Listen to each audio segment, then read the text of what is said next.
भागवत सुनने का अधिकारी कौन? निर्मत्सराणां सतां, जिनके हृदय से मात्सर्य निकल गया वही भागवत सुनने का पात्र बन गया। मात्सर्य क्या? मत्तः सरति, देखो मुझसे कितना आगे। जहां अपने से किसी की तरक्की देखी, उत्कर्ष देखा, कि हमको उसका उत्कर्ष, उसकी प्रतिष्ठा काटने लगे, चुभने लगे, इसी का नाम है मात्सर्य। मत्सर, मत्सर और मच्छर में थोड़ा सा ही अंतर है। मच्छर बाहर से काटता है, मत्सर भीतर से काटता है। और बाहर के मच्छर से बचने के लिए तो मच्छरदानी में सो जाओ, पर भीतर वाला जो मत्सर है इससे बचना बड़ा मुश्किल है। इसकी दवा बड़े बड़े महापुरुषों के पास में।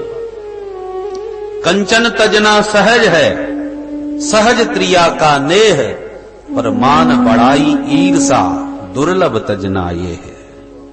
इनका त्यागना बहुत कठिन होता है। अमृत जैसा दिव्य दुग्ध गाय का, पर थोड़े से भी खट्टे बर्तन में रख दोगे तो दूध फट जाएगा, बर्बाद हो जाएगा। ऐसी भागवत रूपी अमृत को रखने वाला पात्र निर्मत्सर होना चाहिए।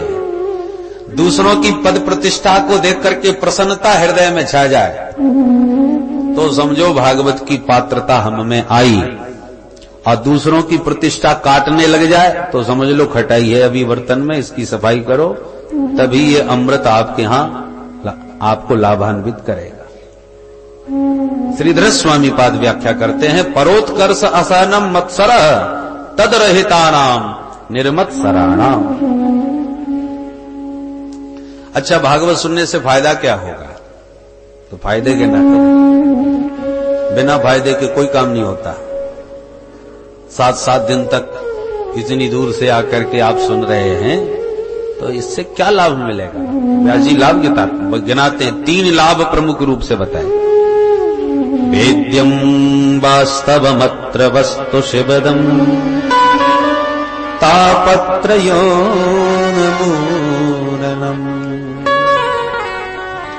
अत्र वास्तव वस्तु वेद्यम, भागवत को पूरे मनोयोग से श्रवण करो तो तुम्हें वास्तव वस्तु का बोध हो जाएगा। वास्तव वस्तु माने शाश्वत वस्तु। वास्तवो जीवः वास्तवी माया वास्तवम जगत। जगत का स्वरूप क्या है, जगन्नाथ का स्वरूप क्या है, जीव का स्वरूप क्या है, ये तुम ठीक से जान लोगे। जानने से क्या होगा? बोले शिवदम। जिसने जगत, जगन्नाथ और जीव, अपने जीव स्वरूप को जान लिया, बस उसी का कल्याण हो गया। शिवदम। और कल्याण होगा सो होगा तापत्रयोन्मूलनम। जो दिन रात हम दैहिक दैविक भौतिक तापों में तपते रहते हैं, वो तीनों ही ताप उस तत्व को जानते ही समाप्त हो जाएंगे। और उस तत्व का साक्षात्कार कब हो? बोले सद्यः, शीघ्र ही। कितने शीघ्र? बोले तत्क्षणात्, उसी क्षण। किस क्षण? शुश्रूष भी तत्क्षणात्। जहां आपके मन में ये उत्कट उत्कंठा उदित हुई कि मुझे कथामृत पान करना है, मुझे कथा सुखताल में जाके सुनना है, ये संकल्प आपके मन में जहां दृढ़ हुआ, पक्का हुआ कि व्यास जी महाराज कहते तत्क्षणात् ईश्वरः हृदय अवरुद्धते। बोले उसी क्षण आपके हृदय में आपकी ईश्वर अवरुद्ध हो जाता है। शब्दों पर ध्यान दीजिए, अवरुद्ध हो जाता है, विराजमान हो जाते हैं ऐसा नहीं कहा। विराजमान होने में अवरुद्ध होने में बहुत बड़ा अंतर है। आप सब विराजमान हो, जिसका जब मन हो उठ के तुरंत चला जाए, कोई प्रतिबंध थोड़ी है। और यदि गेट का दरवाजा बंद कर दिया जाए, बोले कथा के समापन में ही दरवाजा खुलेगा, तो फिर आपको विराजमान नहीं कहा जाए। क्या करें, फंस गए।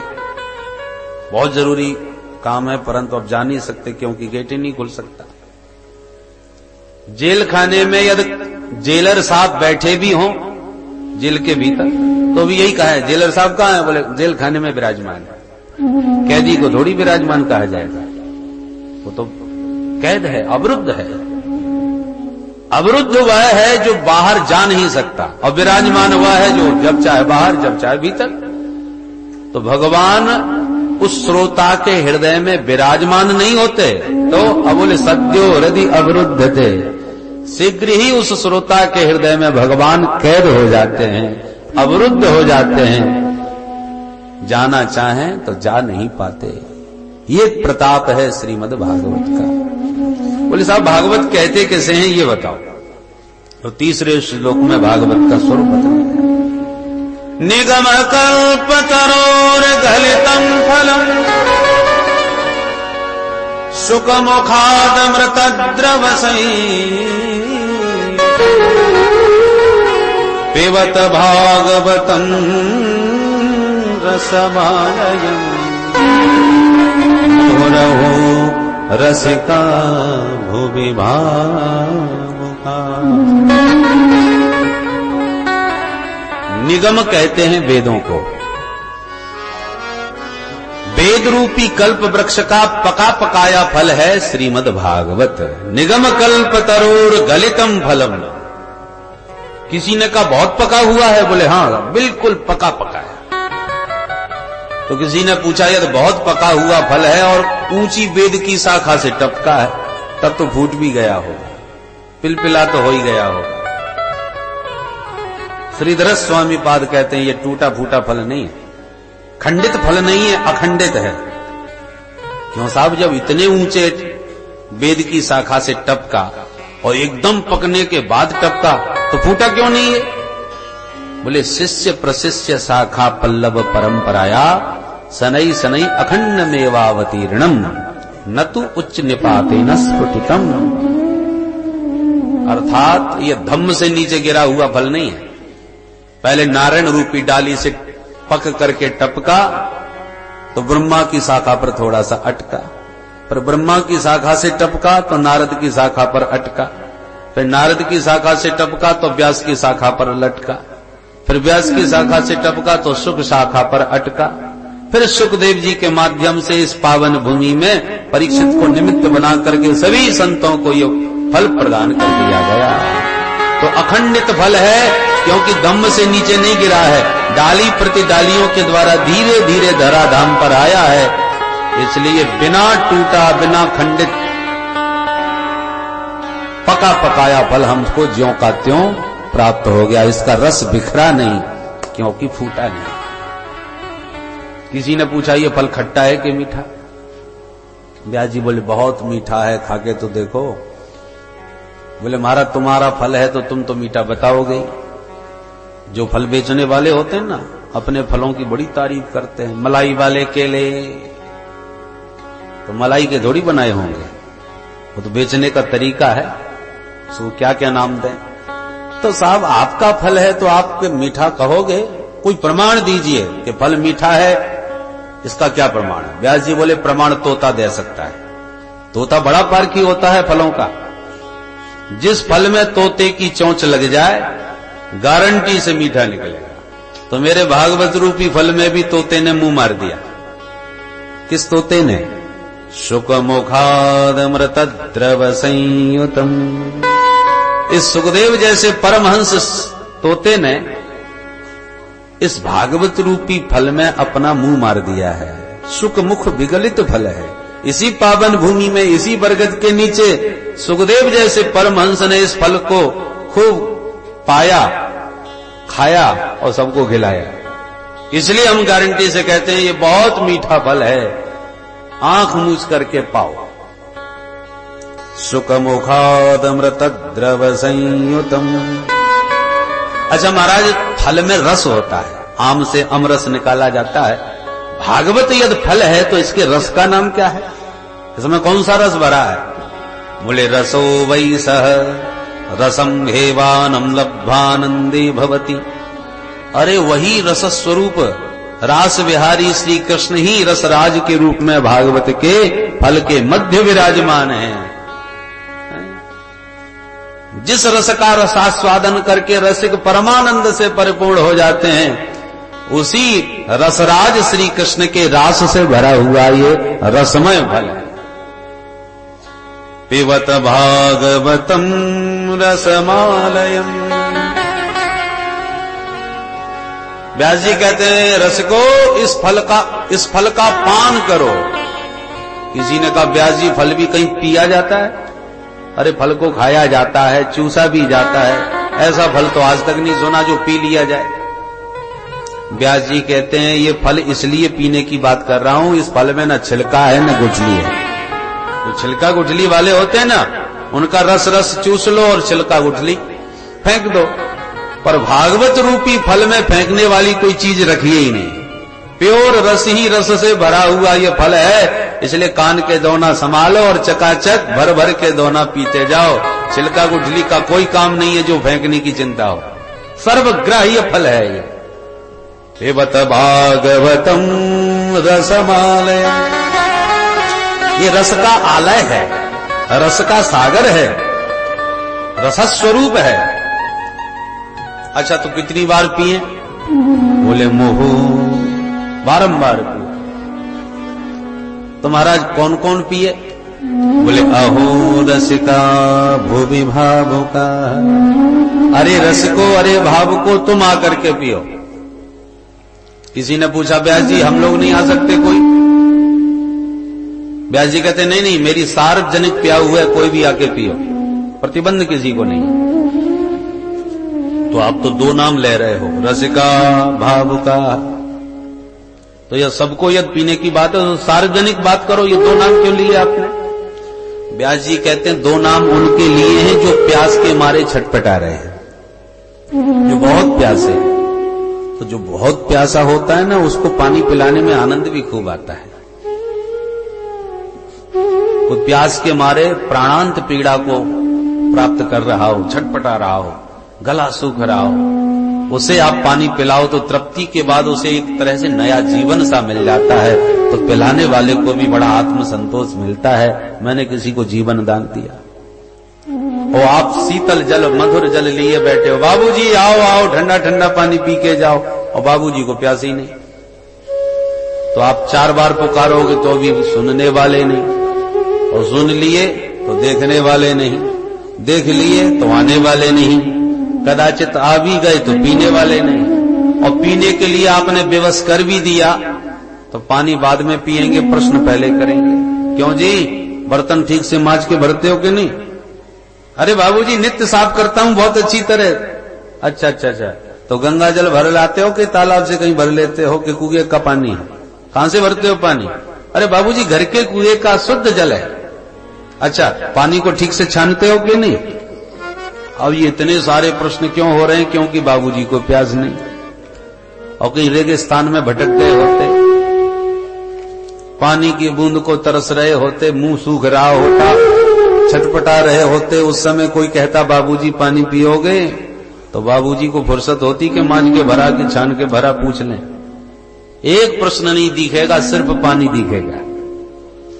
प्यासा पानी का महत्व समझता है, बाकी तो लोगों को प्रश्न सूझते हैं।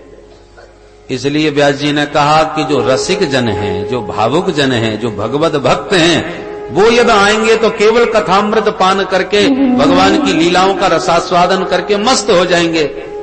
और जो नास्तिक हैं या जो आस्तिकता से दूर भगवत भक्ति से रहे, तो संतों की सेवा करी नहीं, संतों का सानिध्य भी हुआ नहीं, सत्संग कभी सुना नहीं, और जबरदस्ती पकड़ करके बैठा भी लिए कथा में, तो कथा कम सुनते हैं, व्यास जी की घोपड़ी वादन बाद में ज्यादा चाटते हैं। क्यों जी भगवान ने ऐसा क्यों किया?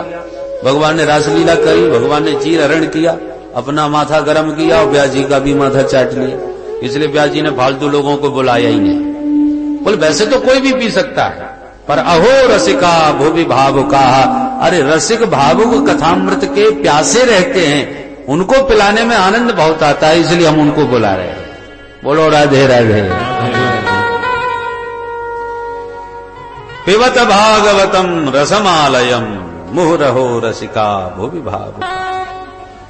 नैमिषारण्य की ये पावन भूमि में सूत जी महाराज सौनकादि ऋषियों को ये मंगलमयी कथा श्रवण करा रहे हैं। सौनक जी ने आज 6 प्रश्न किए हैं, जिनका उत्तर संपूर्ण भागवत में सूत जी महाराज ने दिया।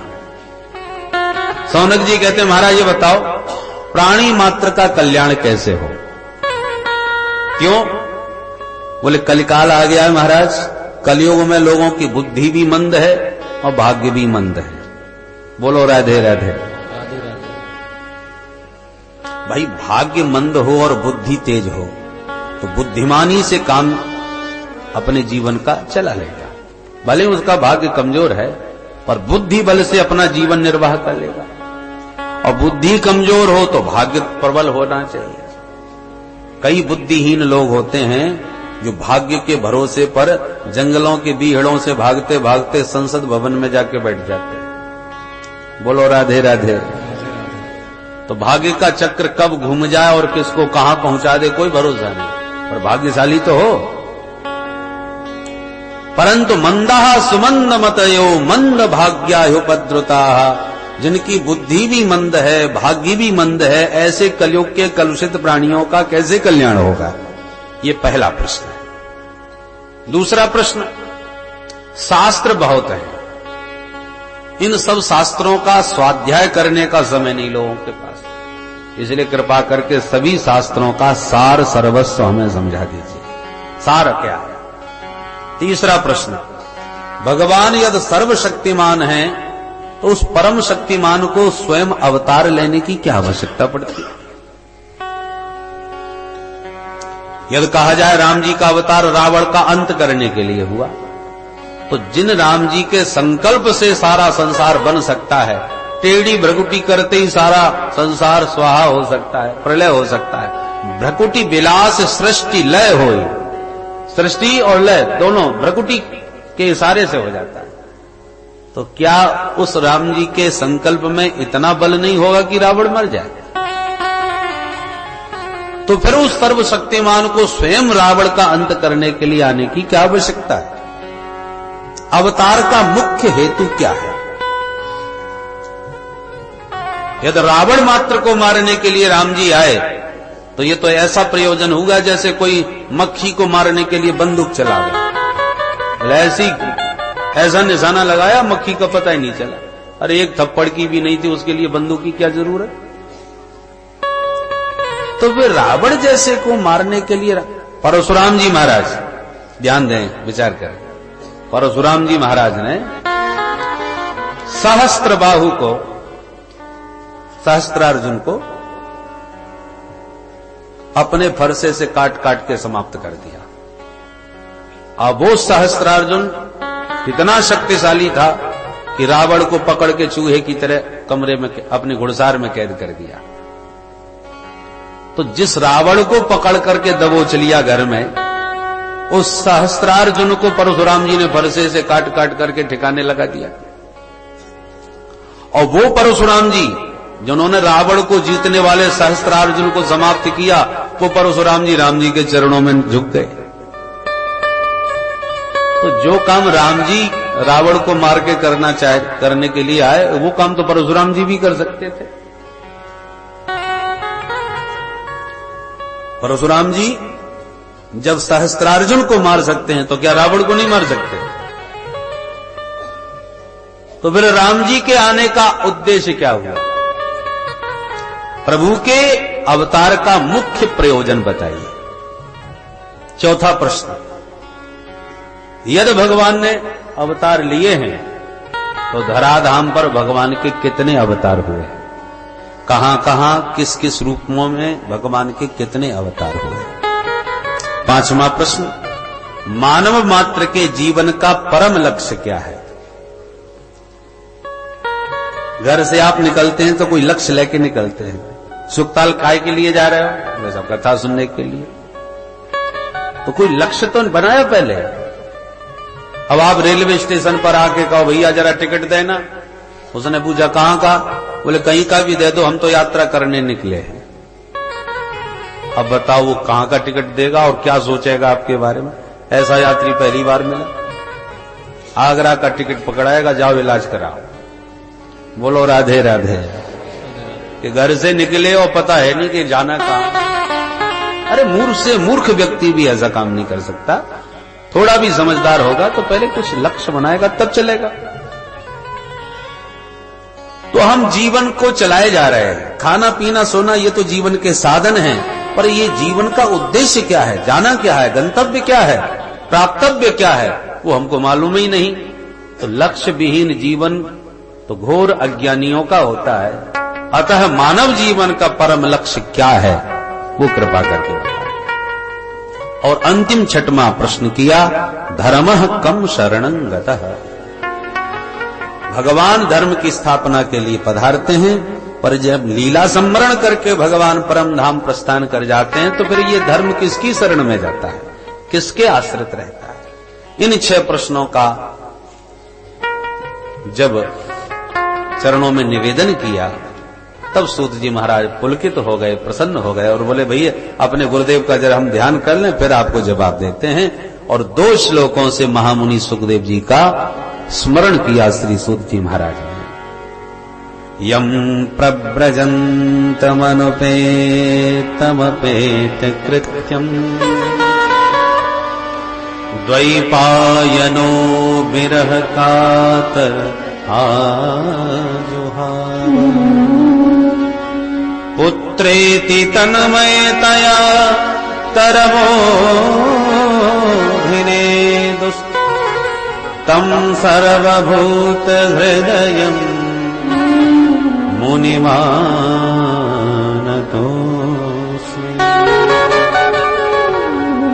यस्वानुभावमखिल श्रुतिसारमेकम् अध्यात्मदीपमतिथि निशितां तमोऽन्धः संसारिणां करुणयाः पुराणगुह्यम् तं व्याससूनमुपयामि गुरुं मुनीनाम् तं व्याससूनमुपयामि गुरुं मुनीनाम्। इन दोनों श्लोकों में महामुनि सुखदेव जी की वंदना है। सुखदेव जी महाराज कैसे हैं? यम प्रव्रजंतम, ब्रजगतौ धातु में प्र उपसर्ग लगा हुआ है, प्रव्रजंतम अर्थात जो जन्म लेते ही चले गए वन को। ऐसा उत्कृष्ट वैराग्य कि माता पिता भी पुकारते रहे तो मुड़ के भी पीछे नहीं देखा, क्योंकि मां के गर्भ में ही भगवान का आशीर्वाद मिला हुआ है कि बेटा तुझे मेरी मां माया स्पर्श भी नहीं करेगी, इसलिए माया मुक्त महात्मा है। सुखदेव जी का चरित्र आपने सुना होगा, पर कौशिकी संहिता में बहुत विस्तार से वो वर्णन आता है। यहां तो एक श्लोक में सूत्रात्मक संकेत दिया है, कौशिकी संहिता में वर्णन आता है कि सुखदेव महाप्रभु कौन है। गोलोक धाम में प्रिया प्रीतम नित्य विहार करते हैं, तो जब धराधाम पर प्रभु का अवतार की भूमिका बन रही थी, किशोरी जी प्रभु के साथ